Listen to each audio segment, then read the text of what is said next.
don't know if you remember how excited I was for E.A. Channon's Flesh of the Blood.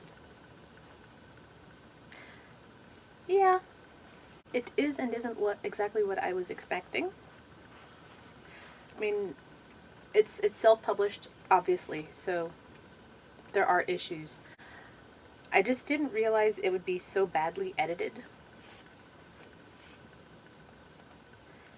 In fact, there's no editor listed. No thanks to any editor mentioned. There are editing issues riddled throughout this. I don't know if this is common among this particular type of work. I don't know why there's this. The indentation is so deep for the beginning of these paragraphs. It seems like too much. What do I mean? Well, just as an example, here's a page. Look at those, how deeply indented those paragraphs are. It's a little distracting. I know it's something my sister noticed in one of the other books that we both got. She got a copy of J.C. Kang's novel as well. Just wondering if that must be a common thing among self-published novels. I don't get it.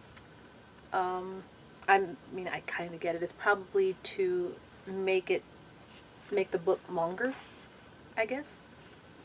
Well, another interesting thing I'm sure you'll notice here is this weird page break, how off-centered those dots are. See it?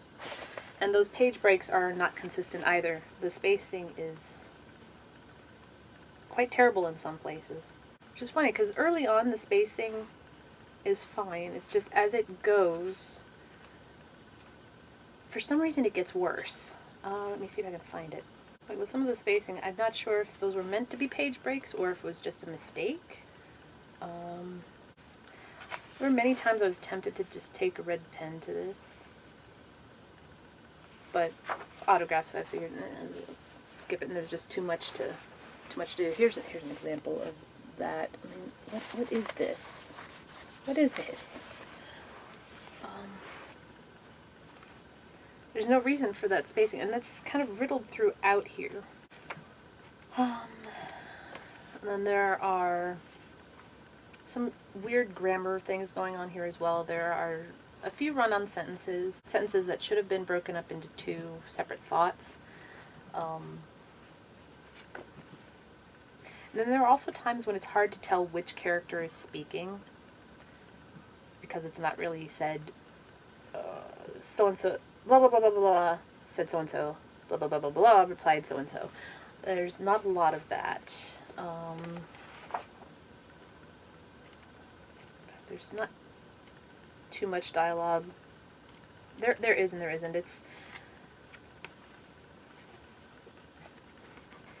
It's a little weird. It started off kind of promising, almost like a little bit, reminded me a little bit of Harry Potter and the Goblet of Fire, with what was being set up, this big contest between different groups of individuals. We had a group of knights, a group of rangers, and then there were druids and clerics and mages, and then thieves, and it's just the three magic users being the druids, the mages, and the clerics. I'm not sure exactly how the magic works for the clerics. It's not really clarified.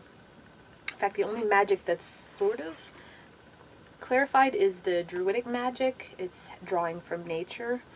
The mages and clerics, it's a little confusing as to what exactly they're using their magic for. It's not explained very well. And it's a mix of different races doing these as well. We've got regular humans, we've got dwarves, we've got elves, there's even a gnome, and a half-orc, which I still don't know what that means. Half-orc, half what? which is a shame because it's one of the more interesting characters. What's his name? Benak. It's half orc. Pretty cool character. In fact, it's kind of a vague description of him as well. Sort of a physique that's attractive, but a horrifying face. The other race that kind of gets a description is the Dark Elves. So there's light and dark elves. The Dark Elves are sort of described as having white hair to distinguish them from other elves. And that's about the only real description they get, I think. So sort of like the Tuatha in Hellboy 2 is what I was imagining. There's even a frost giant that competes in this contest. Yeah. Of course, another big problem with this novel is there are too many characters. There's so many characters in this novel, I do not know who these two are supposed to be. I don't know if they're part of the rescue party that is formed, or if they are the last two characters that we meet at the end of the novel that just sort of appear out of nowhere. I don't know who these two are supposed to be. I initially thought, oh, this might be the prince and the character Jebba, but they're never together, so it's not those two. Unless one of these is Jebba and the other one's Caellion, I don't know. Also not sure what flesh of the blood means. Let me just read the description here on the back. Flesh of the Blood is an amazing tale of fantasy and action that will thoroughly capture your imagination. Masters of weaponry, magic, and thievery band together to search for an abducted princess while an evil being bent on destruction and conquest seeks the instruments of an ancient power that will give him ultimate control of the planet and its inhabitants. That is a very lofty description for something that happens in so small a location. How tiny. This is the map.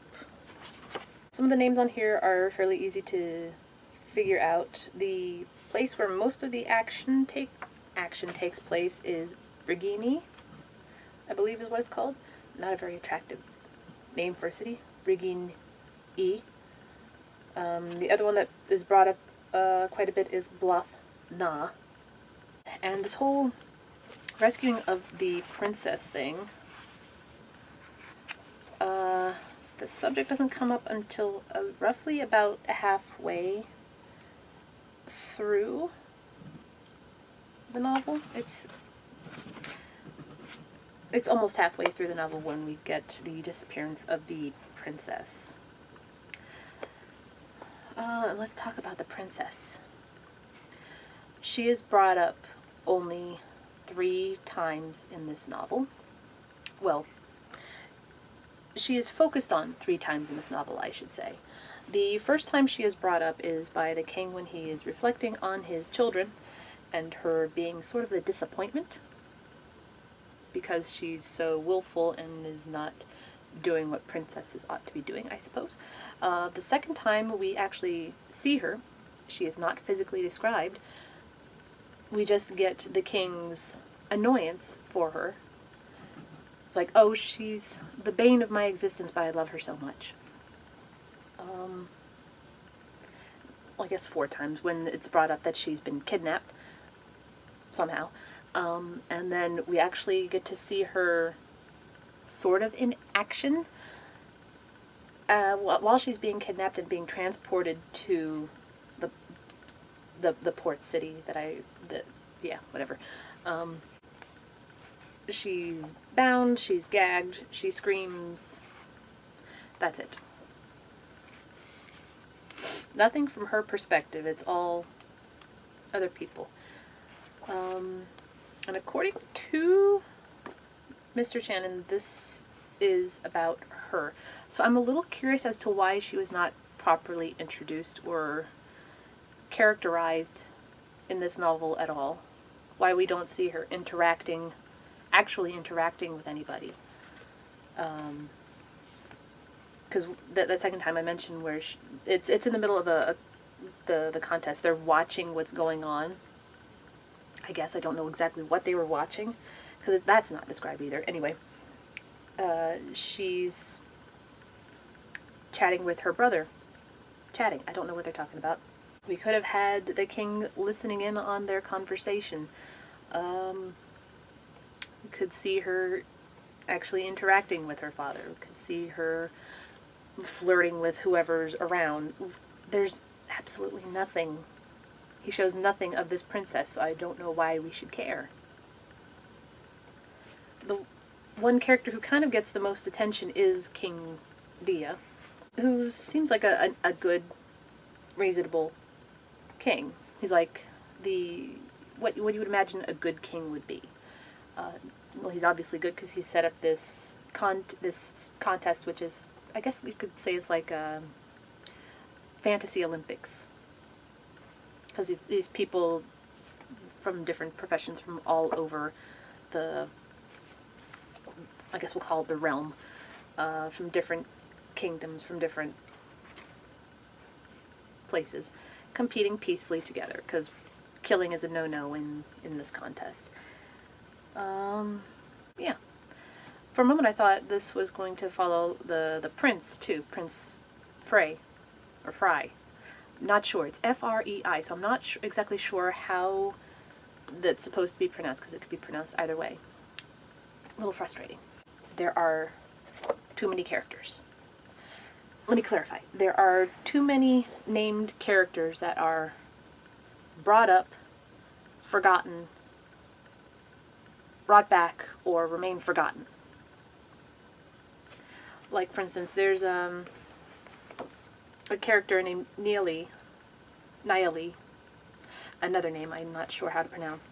Anyway, she's introduced as a druid. She and her friend Hrilgor, who's a gnome, we are introduced to her. She's kind of described as not being like traditionally pretty, but having talent for charming people into doing what she wants. We don't exactly see her doing that, but we do see her and Hrilgor in the middle of the competition. They make it through, of course, and then once they get to the sort of winner's circle and meeting with the king, they are dropped, and it's not until like something like 10 or 11 chapters later where the rescue party is put together of the contest winners. And I can't help thinking, well, who is part of this group? Which people are in this group? Because they're divided up into two groups. The one group is going with the prince to sort of, I guess, look at the approaching army that's coming, and the other one is on its way to rescue the princess. But it doesn't say who's going with who. So imagine my confusion when they get to sitting around the campfire. Jebba, another character who was introduced, is looking at the people around.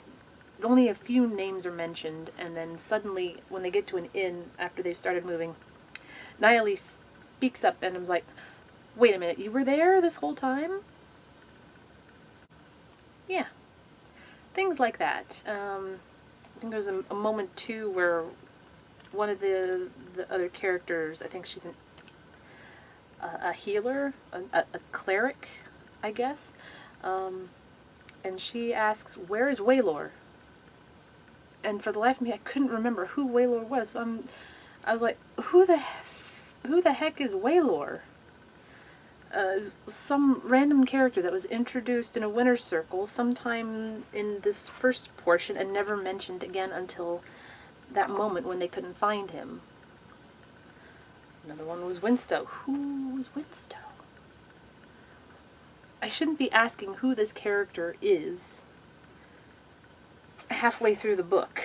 I should know who these characters are within the first few chapters, if this is about them. This book is not even about them. It's about whatever build-up nonsense to the fight that happens near the end of the book in Bergini. Yeah, so many of the characters are introduced and then forgotten until, oh yeah, I remember, I have this character, let me bring them into play. The Frost Giant, for one, he's one of the winners in one of the contests, I don't remember which one, but he kind of stands out, not just because of Frost Giant, but because he's so big he can't fit into the castle, so the king asks him to stay within the grounds, respectfully. And then he's just kind of forgotten. The plans are going through for the protection of the city and the defenses and the fighting, and it's just like, oh yeah, there's the Frost Giant, he's fighting for us. Yeah. And then there's two other characters who are brought up at the end, and it's just like, who are you two, and why should I care? There's a little family in the forest who run the inn. They get more characterization than the rescue party who we are following and should deeply care about. And it's so funny. The son of this couple is sent as a messenger to the king to, to let him know that something's happening in the forest with the elves.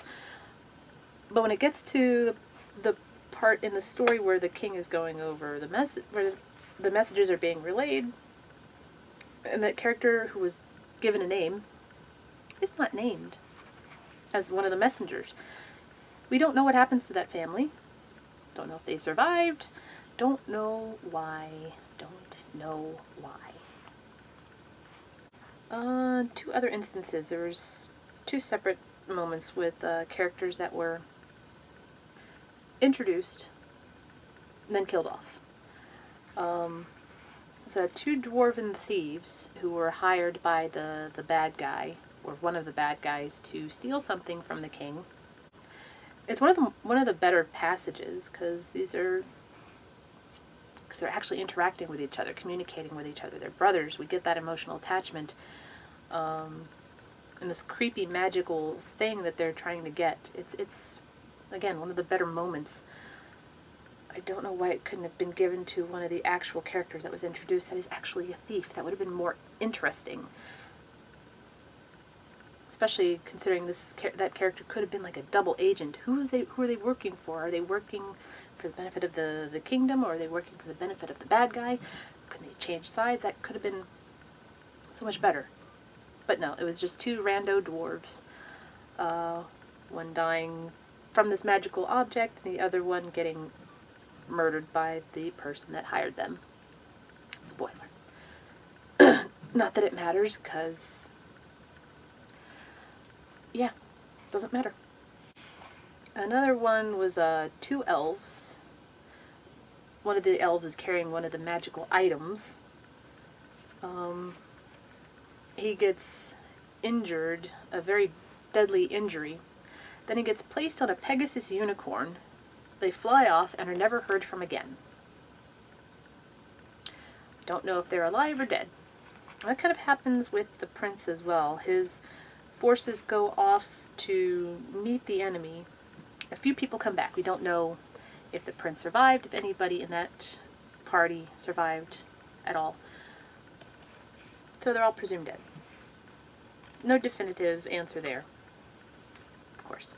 There's just so many characters. And back to Jebba, who was one of the characters who was introduced early on.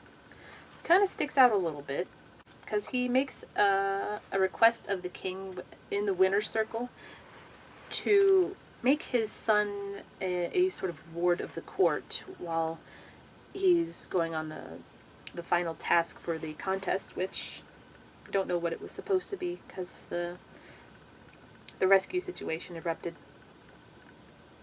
That child is never brought up again, and Jebba's character is rather inconsistent there in the last half of the story. Because don't know where his loyalties lie, if he's just in it for himself, or if he's actually trying to help.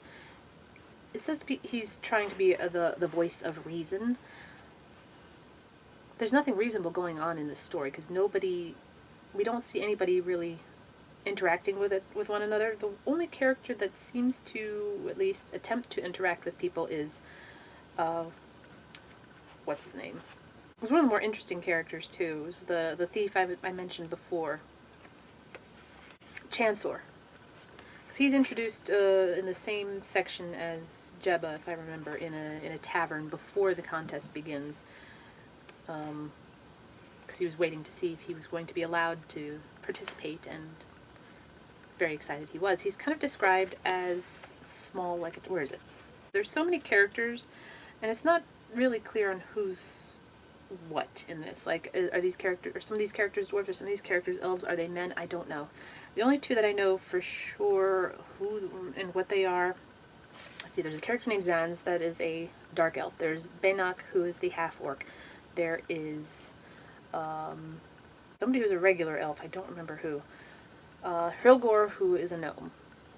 Those stand out as unique races within this group. Jebba is obviously a human. The other two knights, who I'm not even going to bother to look up, they are clearly humans. Amlora, what is she? I'm assuming she's a human. I think there's something about her being formerly a nun. But anyway, back to Chancellor. A small, wiry man, cautious, can't read, sort of childlike in appearance and a little nervous in manner. But when he's brought back again and put in the group, from Jebba's perspective, he appears to be a bit of a comic relief, and he lives up to his profession as a thief, because he'll wander away from the group and do thief stuff. He'll It's a nice little humorous moment when they're kind of holed up in basically a destroyed castle, and he's covered in jewels and whatnot, and cracks wise a little bit, and everybody smiles and giggles. It's a little odd, but again, he's one of the more intriguing and recognizable characters. And from the description, I'm kind of wondering if he was supposed to be a hobbit. And for obvious reasons, he can't be called a hobbit. But he could be called a halfling. I don't know why Mr. Channon didn't just call him a halfling. That would have been so much easier. He's going to use elves and orcs and goblins. Just call him a halfling. There's a hint that one of the dark creatures might be dragons. It's not entirely clear if that's the case or not. I wish there was more that went into the actual contest so we could see these characters in this non-fellowship actually doing what they're supposed to be doing, their professions. So we could at least get an idea of what those are supposed to look like. Like, what are the clerics doing? What are the mages doing? We do get an idea of what the druids were doing. The knights are doing what knights do. What are the rangers doing? Is it simply a free-for-all, or is it a planned outlay of things for these people to do? I don't know, because it's so poorly described. I'd say about half of what's happening in here could have been summed up in 2 chapters. I wish there was more with the contest and setting up the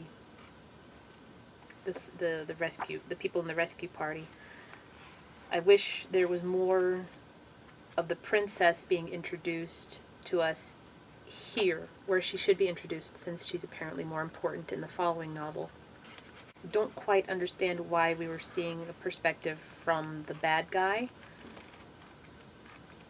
Well, at least the big baddie. Because it's not clear why he's so obsessed with getting these items. It says here to control the planet and its inhabitants, but what does that mean?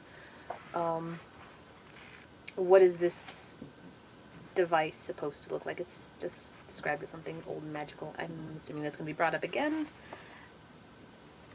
The last battle is a mess, because it's very reminiscent of the Battle of Helm's Deep from Tolkien's The Two Towers, But unlike in the Two Towers, this battle is not really earned. I can't explain it. It's just all over the place. It's a mess. I don't know how time is supposed to be moving through this. Like, how long has it taken the search party to get from the castle in Vergini to where did they end up? It was Daganor. Like, how long did it take them to get there, and how close are they to actually getting to Blafna, where they're supposed to be going to get the princess?